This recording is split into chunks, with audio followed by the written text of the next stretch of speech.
नमस्कार friends, potential IAS के YouTube channel में आप सभी का स्वागत है। तो फ्रेंड्स, नाटो चीफ ने कहा है कि फिनलैंड आने वाले कुछ दिनों में नाटो का एक मेंबर हो सकता है। तो अगर ऐसा होता है तो फिर से रसिया पे एक टाइप से रसिया प्रेशर में आ सकता है और हम लोग को यह देखना होगा कि आगे रसिया का क्या रिएक्शन होता है।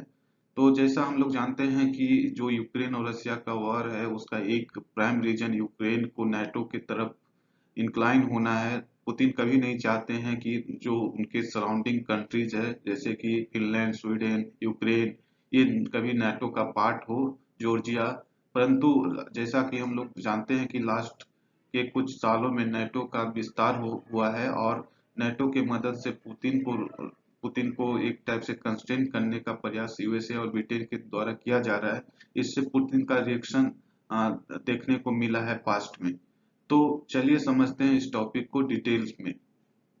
तो नाटो चीफ जो कि हैं जेंस स्टोल्टेनबर्ग, इन्होंने फ्राइडे को कहा था कि फिनलैंड फॉर्मली कुछ दिनों में नाटो का एक मेंबर बन सकता है। उन्होंने फिनलैंड के प्रेसिडेंट को कॉन्ग्रेचुलेट भी किया है कि वो जो भी final obstacle of to joining है वो पार कर लिए।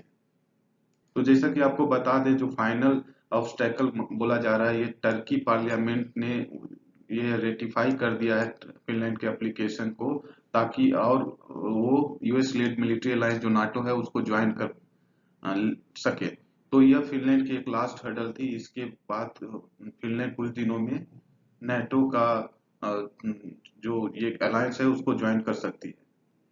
तो मिस्टर स्टोल्टेनबर्ग ने यह भी कहा है कि वो आगे देखेंगे कि फिनलैंड नाटो हेडक्वार्टर पे अपना फ्लैग लहराए और वो साथ मिलकर एक स्ट्रॉन्गर और सेफर वर्ल्ड का निर्माण कर सकते हैं। उनका कहना था कि फिनलैंड की जो कैपेबल फोर्स है, एडवांस कैपेबिलिटीज भी हैं उनके पास और उनके पास स्ट्रॉन्ग डेमोक्रेटिक इंस्टीट्यूशन है। इसके कारण फिनलैंड नाटो अलायंस में एक काफी हद तक कंट्रीब्यूट कर सकता है।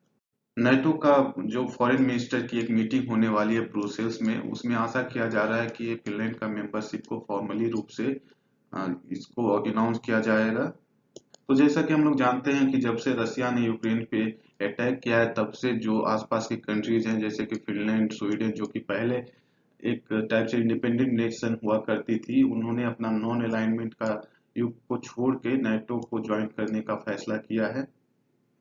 बहुत दिनों तक जो फिनलैंड की एप्लीकेशन थी उसको रोका हुआ था due to resistance of Turkey and Hungary. हालांकि हाल फिलहाल में उन्हें टर्की के द्वारा जो कि फाइनल ऑब्स्टेकल था कि उनके पार्लियामेंट में उनको उनके एप्लीकेशन को रेटिफाई कर दिया गया और वो फॉर्मली नाटो को ज्वाइन कर सकते हैं। नेटो चीफ ये भी कहें कि अब स्वीडन को भी ज्वाइन करना उन सभी का इंटरेस्ट में होना चाहिए और वह आगे देखना चाहते हैं कि स्वीडन भी full member of NATO family हो जितना जल्द हो सके। तो जैसा कि हम लोग जानते हैं कि नेटो का विस्तार रसिया के लिए एक कंसर्न है और यूक्रेन और रसिया के बीच का जो वॉर है उसके पीछे का रीजन भी यही है। जब से यह रसिया और यूक्रेन में वॉर हुआ है और इसके कारण जो रसिया के सराउंडिंग कंट्रीज है उनके ऊपर भी एक थ्रेट की टाइप का महसूस हुआ है और उन्होंने भी नाटो में ज्वाइन करने की इच्छा जाहिर की है।